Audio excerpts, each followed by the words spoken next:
After the miraculous victory at Jericho, Joshua and the Israelites were on a roll. They had seen the impossible become possible, and their spirits were high. They had witnessed the power of God firsthand, and their faith was soaring. The walls of Jericho, once thought impenetrable, had fallen with a mere shout and the sound of trumpets. Jericho with its mighty walls had crumbled before their very eyes. It was a testament to their faith and God's promise.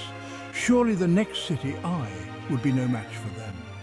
They believed that their journey of conquest would continue without any hindrance. Little did they know a new challenge awaited them, a test of their obedience and trust in the Lord. This was not just a physical battle, but a spiritual one as well. Ai seemed like easy prey, a small city compared to Jericho. It was insignificant in size and strength, or so we thought. Confident from our previous victory, we sent a small force to capture it. We were certain that a large army was unnecessary for such a minor conquest. But something went terribly wrong. The battle did not go as planned. The men of Ai, though fewer in number, fought back fiercely and drove the Israelites away in defeat. Their resistance was unexpected and overwhelming. This unexpected defeat sent shockwaves through the Israelite camp. The confidence that had been built up from Jericho's fall was shattered. The taste of victory turned bitter in their mouths. The triumph they had celebrated was now a distant memory. Fear and doubt began to creep into their hearts. Had God abandoned them? They questioned their faith and their actions. How could this happen? We were so sure of our victory. The defeat was not just a physical loss, but a blow to our morale and faith. We were so sure of our victory. The confidence that had carried us through Jericho was now in question. Is God no longer with us? The Israelites were left to ponder their actions and seek answers from the Lord, hoping to understand the reason behind their unexpected defeat. Joshua, heartbroken and confused, fell face down before the Ark of the Covenant and cried out to God, seeking answers and guidance in his moment of despair. What happened, Lord? Why have we faced this defeat? Why have you let us down? We followed your commands, yet we are left in ruin. God, in his infinite mercy and patience, revealed to Joshua the reason for their defeat. The Israelites had sinned against him. They had disobeyed God's command by taking some of the forbidden spoils of Jericho, items that were meant to be devoted to the Lord. Sin, God explained, had consequences. It brought separation and weakened the bond between God and his people. It separated his people from him and weakened them, making them vulnerable to their enemies. But God, in his faithfulness, also offered a solution, a plan for victory that would restore their strength and unity. He instructed Joshua to prepare the people and follow a specific strategy to conquer Ai, ensuring they would not repeat their mistakes. Do not be afraid, do not be discouraged. Go up against Ai with confidence and faith. See, I have delivered into your hands the king of Ai, his people, his city, and his land. Trust in my plan and you will achieve victory. God's plan was brilliant in its simplicity and deception. He instructed Joshua to divide the Israelite army into two groups. One group, smaller in size, would approach Ai during the day, just as they had done before. This would lure the men of Ai out of the city, thinking they could easily defeat the Israelites again.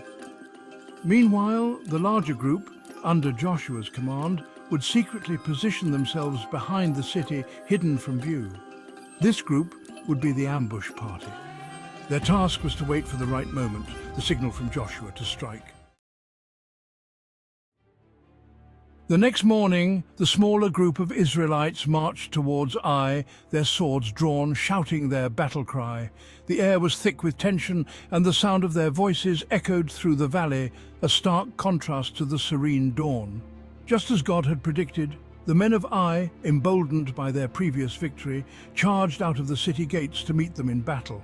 Their confidence was palpable, their spirits high from their recent triumph over the Israelites. But this time the Israelites, following God's instructions, retreated. They moved back strategically, their steps calculated, their retreat a part of a grander plan.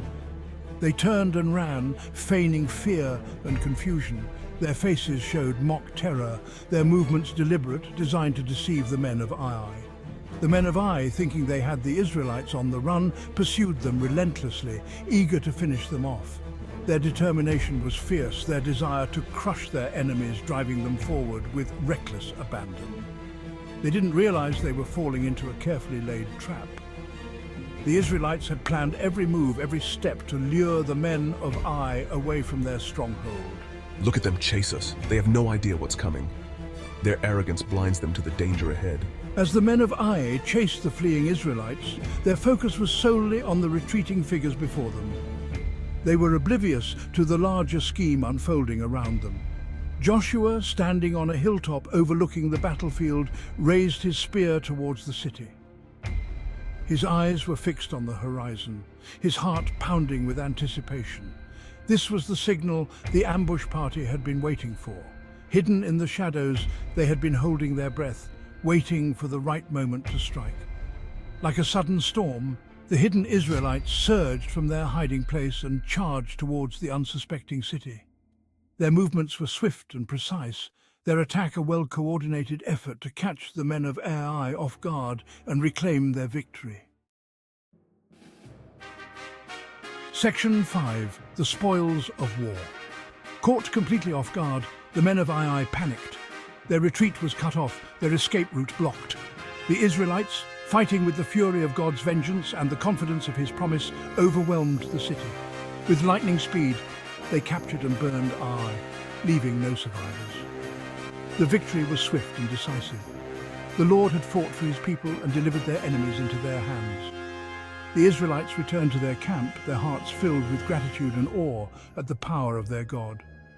They had learned a valuable lesson that day. Obedience to God brings victory, while disobedience leads to defeat. Section 6. A Covenant Renewed. Following the victory at Ai, Joshua led the Israelites to a place between Mount Ebal and Mount Gerizim, a valley nestled in the heart of the Promised Land. This was no ordinary place.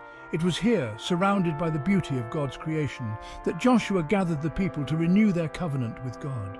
He built an altar of uncut stones, a symbol of their commitment to God, and offered burnt offerings and peace offerings expressing their gratitude and seeking his continued favor. Then Joshua read aloud the words of the covenant, the laws God had given to Moses on Mount Sinai.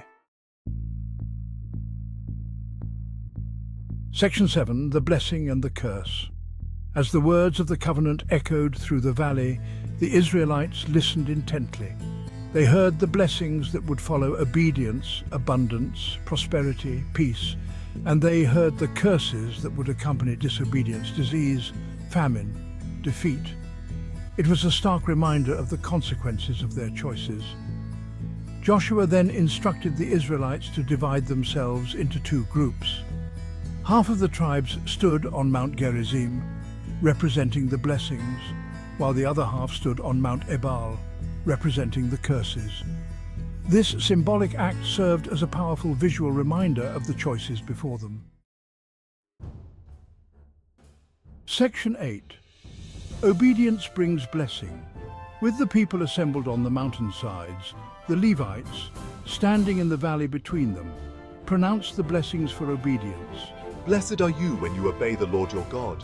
Their voices, strong and clear, echoed through the valley and across the mountains, and then in a somber tone, they pronounced the curses for disobedience. Cursed are you when you disobey the Lord your God. The words hung heavy in the air, a stark reminder of the consequences of straying from God's path. Section 9. A Foundation of Faith. The covenant renewal ceremony at Mount Ebal and Mount Gerizim was a defining moment in the history of Israel. It was a public declaration of their loyalty to God and a commitment to live according to his laws. It was a reminder that their success, their very survival, depended on their obedience to their covenant God. This event served as a foundation for their life in the Promised Land. It was a reminder that their faith was not merely a set of beliefs, but a way of life, a commitment to live every aspect of their lives according to God's will. Section 10. Victory through faith. The story of Ai's defeat and the covenant renewal ceremony offer timeless lessons for us today. We learn that victory comes not through our own strength or clever strategies, but through obedience to God. We discover that sin has consequences, but God's grace offers forgiveness and restoration. Most importantly, we're reminded that our relationship with God is a covenant, a sacred bond built on love, trust, and obedience. Just as God was faithful to his promises to the Israelites, so he is faithful to us today. When we trust in him, obey his word, and seek his guidance, we can experience victory in our own lives, overcoming challenges and living in the fullness of his blessings.